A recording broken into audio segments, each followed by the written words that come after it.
PJ Masks, the Flying Factory. Greg, Amaya, and Connor are walking in the city. A metal street lamp is missing. They know Romeo must be up to no good. Connor becomes Catboy. Greg becomes Gekko. Amaya becomes Owlette.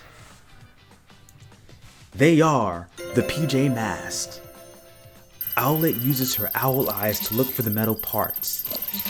Owlette spots a big factory in the forest.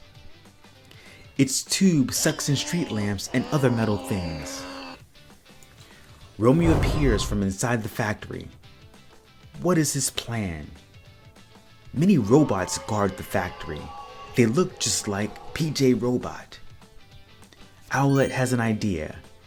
PJ Robot can dress up and spy on Romeo. PJ Robot enters the factory. He sees a large control room. Then Romeo tests all his robots. PJ Robot gets caught. The factory begins to shake. It lifts off the ground and into the sky. Leaping lizards, Gekko says. That is a flying factory. It is getting away, Catboy yells. Romeo is using the metal parts from the city for his flying factory. The factory is releasing big clouds of gunk. They spread all over the city. I will not take the clouds away until everyone obeys me forever, Romeo says.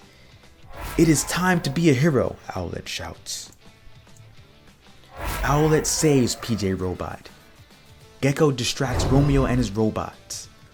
Owlette changes the controls. The tube starts to whirl.